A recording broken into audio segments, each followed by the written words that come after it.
Buenos días desde la fría y nevada Carolina del Norte. Se supone que aquí no debería caer tanta nieve, pero anoche sí cayó bastante, así que hoy estoy en casa, abrigado y seguro. No sé si ustedes se están reuniendo en persona hoy o si también hay nieve en Nueva York, pero sí quería compartir hoy un mensaje de las Escrituras. Hoy voy a leer de 1 Corintios, capítulo 1, y vamos a empezar a leer en el versículo 18. El mensaje de la cruz es una locura para los que se pierden, pero para nosotros, los que nos salvamos, es el poder de Dios. Porque está escrito, destruiré la sabiduría de los sabios y frustraré la inteligencia de los inteligentes. ¿Dónde está el sabio? ¿Dónde está el escriba? ¿Dónde está el que discute en este mundo? ¿Acaso no ha hecho Dios que la sabiduría de este mundo sea una necedad? Porque ya que, en la sabiduría de Dios, el mundo no conoció a Dios. Por medio de la sabiduría, Dios decidió, a través de la locura de nuestra proclamación, de nuestra predicación, salvar a los que creen. Porque los judíos piden señales y los griegos buscan sabiduría, pero nosotros predicamos a Cristo crucificado. Piedra de tropiezo para los judíos y locura para las naciones. Pero para los llamados, tanto judíos como gentiles, Cristo es el poder de Dios y la sabiduría de Dios. Porque la locura de Dios es más sabia que la sabiduría humana, y la debilidad de Dios es más fuerte que la fuerza humana. Consideren su propio llamado, hermanos y hermanas. No muchos de ustedes eran sabios según los criterios humanos. No muchos eran poderosos, no muchos eran de noble cuna, pero Dios escogió lo necio del mundo para avergonzar a los sabios. Dios escogió lo débil del mundo para avergonzar a los fuertes. Dios escogió lo vil y despreciado del mundo, lo que no es, para reducir a nada lo que es, para que nadie pueda jactarse en la presencia de Dios. Él es la fuente de su vida en Cristo Jesús, quien llegó a ser para nosotros sabiduría de Dios, justificación, santificación y redención, para que, como está escrito, el que se gloríe en el Señor. Amigos míos, esta es la palabra del Señor. Demos gracias a Dios. Bueno, voy a intentar algo aquí y espero que funcione en español. ¿Saben qué es un modismo? En inglés, un modismo es un grupo de palabras que tienen un uso más allá de su significado literal, ¿cierto? Entonces, ya saben, usamos modismos para describir personas, o para describir cosas, o para describir eventos. Y ya saben, algunas palabras que juntamos y que de otra manera no significarían lo que significan. Ahora, el que les voy a compartir definitivamente no funciona en español. El modismo en inglés es make and meet. Ahora, en inglés, la palabra meet suena muy parecido a otra palabra que es meet. Así que cuando era joven solía pensar que making ends meet era una referencia a la comida. Ahora, déjenme explicar. Cuando estaba en la secundaria, trabajé en una charcutería y trabajaba haciendo sándwiches, ya saben, cortando la carne y poniendo las tajadas en los sándwiches. Y cuando llegábamos al final de la carne, solo quedaba un poquito y uno pensaría que eso se bota, pero no, nunca lo botábamos. Usábamos los extremos de la carne, los picábamos y los poníamos en la ensalada. Así que toda mi vida pensé que el modismo, hacer que alcance el dinero significaba usar los extremos de la carne en vez de botarlos. Pero cuando me volví adulto, y probablemente ya tenía casi 30 años, lo vi escrito, las palabras, Mackinen's me, Y cuando lo lees en inglés, en realidad significa tomar dos extremos y juntarlos para que se encuentren, ¿cierto?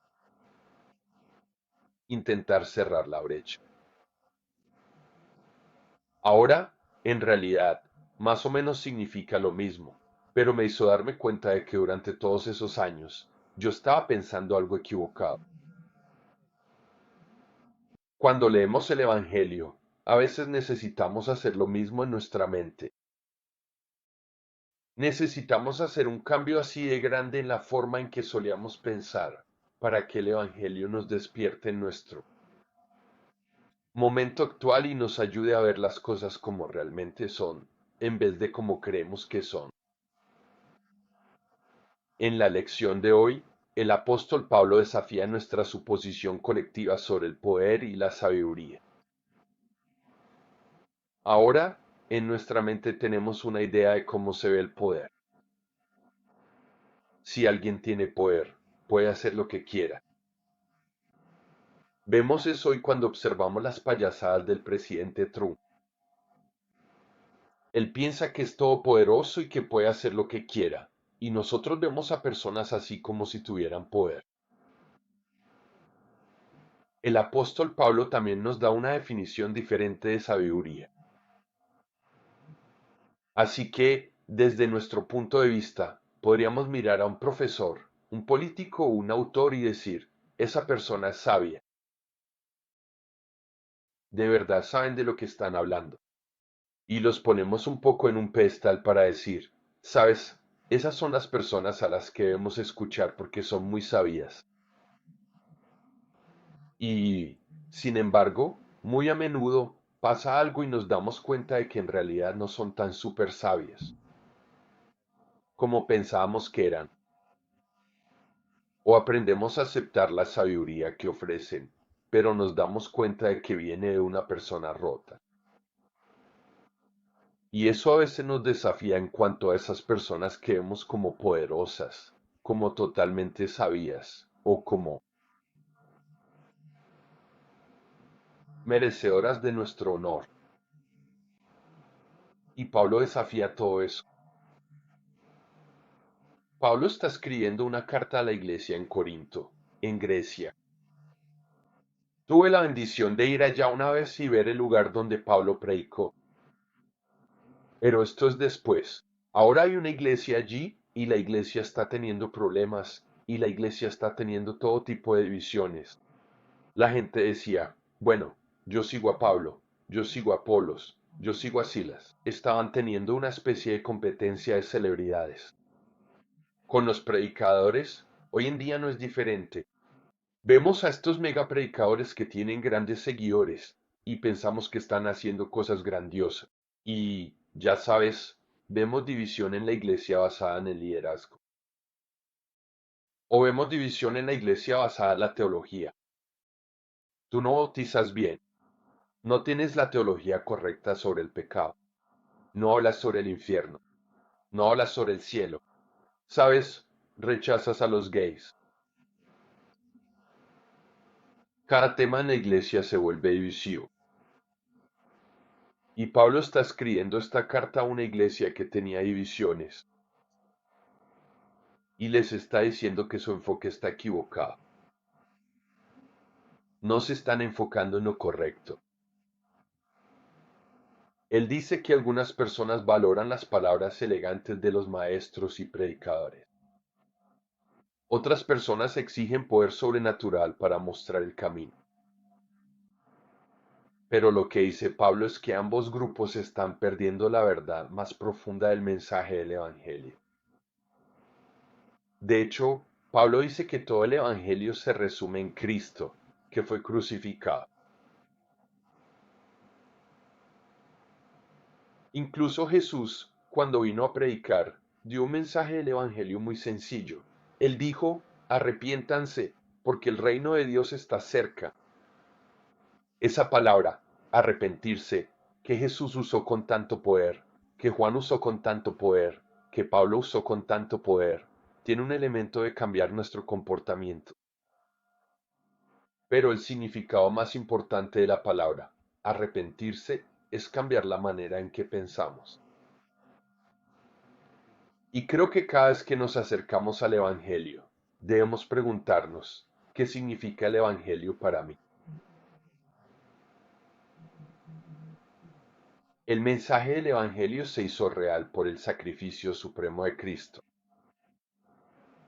Y ese mensaje del Evangelio va en contra de toda la sabiduría del mundo. La sabiduría del mundo enseña, lleva la división basada en ideas y en verdades y falsedades percibidas, ¿cierto?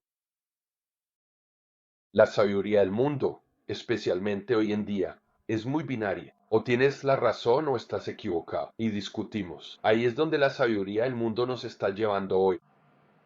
La sabiduría del mundo exalta a las celebridades, la nobleza. O sea, tú y yo nos reunimos hoy y, a los ojos del mundo, no somos nada o al menos casi nada. La sabiduría del mundo nos valoraría si todo el mundo supiera quiénes somos, o si tuviéramos mucho dinero, o si tuviéramos mucho poder, si tuviéramos mucha influencia. La sabiduría del mundo nos celebraría. La sabiduría de Dios no lo hace. La sabiduría del mundo avergüenza a quienes llaman tontos. La sabiduría de Dios usa lo que el mundo considera necedad para avergonzar a los sabios. La sabiduría del mundo valora la fuerza, el poder. La sabiduría de Dios valora la debilidad, el vacío. Pablo describe a Cristo crucificado como el verdadero poder y la sabiduría de Dios. Quiero que te imagines eso por un momento, cuando pensamos en Cristo crucificado, vaciado, habiendo entregado su vida.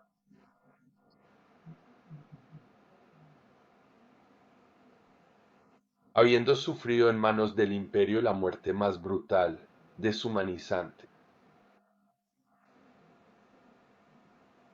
Esa poderosa imagen es lo que Pablo llamaría break team iguala 0.5 diagonal, el gran poder y la infinita sabiduría de Dios. ¿En qué pensamos cuando pensamos en la cruz? Es importante que realmente contemplemos lo que significa la cruz y lo que significa Cristo crucificado en nuestras vidas para que podamos empezar a recibir algo de ese poder y sabiduría de Dios. Muy a menudo en la iglesia nos enfocamos en la cruz como una transacción. ¿Sabes? Enseñamos que Jesús tuvo que morir en la cruz por tus pecados. Y entonces miramos la cruz y decimos, bueno, eso es una sustitución por mi pecado. Eso me hace sentir culpable. Eso me hace sentir vergüenza. Eso me hace sentir gratitud. Pero muy a menudo, eso es todo lo que pensamos cuando pensamos en la cruz, como si fuera algún tipo de transacción, como si estuviera comprando un carro nuevo, o una casa nueva, o una blusa nueva, o un pantalón nuevo. Es un intercambio, uno por otro. Lo llamamos una sustitución por nuestro castigo. Vemos el poder de la cruz, básicamente, como algo que apaciguó la ira de Dios, porque aparte de la cruz, de alguna manera Dios nos castigaría o nos desterraría para siempre. En ese caso, el poder de la cruz realmente es solo la esperanza que nos da de una vida eterna, pero nada más. Y ojalá que esa esperanza, ¿sabes?, nos lleve a una vida mejor mientras estamos aquí. Pero para Pablo, la cruz es mucho, mucho más que eso. El Cristo crucificado, en el Cristo crucificado. Pablo dice que encontramos la vida misma. Pablo dice en este pasaje que acabamos de leer que en la vida crucificada, en el Cristo crucificado, Dios nos da la fuente de la vida. Eso es tanto una realidad como también como ejemplo. Cómo encontramos la verdadera vida que Cristo nos ofrece. La encontramos no solo a través de lo que Él hizo por nosotros en la cruz, sino tomando esa cruz cada día de nuestras vidas.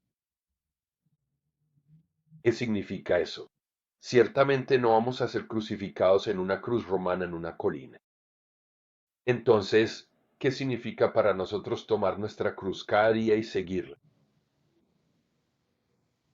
Cuando realmente meditamos en la cruz, primero reconocemos que el yo, ese pecado autodestructivo en nuestras propias vidas, nos impide recibir todo lo que Dios tiene para nosotros. Por eso es importante que veamos la cruz como el lugar donde Jesús da muerte al poder del pecado. Así, ese comportamiento autodestructivo y esa ira hacia los demás pueden ser eliminados en nuestras propias vidas. Y cuando contemplamos a Cristo crucificado, nos damos cuenta de que podemos dar muerte a esas actitudes y acciones destructivas en nuestra propia vida, junto con Cristo. Pero también la cruz nos invita a lo que se llama un camino de descenso. La sabiduría del mundo habla de un camino de ascenso, es decir, siempre estamos tratando de llegar más alto, conseguir un mejor trabajo, ganar más dinero, mudarnos a un apartamento más grande, finalmente tener una casa, tener una familia más grande, hacernos un nombre, ¿cierto? Estamos tratando de construir y descubrir ese sueño americano. Pero en la cruz encontramos un camino diferente, encontramos un camino de descenso. ¿Cómo renuncio a lo que soy para poder amar a los demás? ¿Cómo renuncio a lo que tengo para poder servir a Dios? ¿Cómo renuncio a lo que siento sobre mí mismo, a mi orgullo, para poder hacerle espacio a Dios en mi vida? La cruz nos recuerda un vaciamiento total de nuestro propio ser, para que Dios pueda llenarnos de algo verdaderamente divino y verdaderamente vivificante. En la cruz se nos invita a vivir una vida de perdón. Fue en la cruz donde Jesús dijo, Padre, perdónalos porque no saben lo que hacen. Oh, ¿Sabes? Cuando nos hieren, cuando nos avergüenzan, cuando la gente con poder nos menosprecia, peleamos o huimos. Jesús tomó el sufrimiento en sí mismo y luego entregó perdón. En la cruz se nos invita a ver a los demás de la misma manera en que Jesús los veía. Él no los veía como enemigos a los que había que conquistar. Los veía como personas perdidas que necesitaban ser salvadas, vasijas vacías que debían ser llenadas. Él nos ama. Y puede que no seamos verdaderamente cristianos hasta que podamos ver a los demás a través de los ojos del Cristo crucificado, que miró hacia abajo con amor, misericordia y compasión. Y entonces, finalmente, el mensaje de la cruz es que cuando sufrimos, cuando estamos heridos, cuando el gobierno nos dice que no somos valiosos para este país, porque no tenemos los papeles de inmigración correctos, no hablamos el idioma correcto, no tenemos el color de piel correcto, no venimos del país correcto. Cuando la economía se viene abajo y sufrimos, cuando la gente en nuestra vida muere y hay sufrimiento. En la cruz aprendemos que Dios está justo ahí, en medio del sufrimiento. No es la causa de ello, pero el que comparte esa carga. En la cruz, Dios entra en el sufrimiento de nuestras vidas para poder morar con nosotros de una manera que nos traiga nueva vida. Parece una tontería. Eso es lo que dijo Pablo. La cruz es locura para el mundo, pero para aquellos de nosotros que realmente meditamos en ello, confiamos en ello y vivimos nuestras vidas según su ejemplo. La cruz es el poder y la sabiduría de Dios. Amén.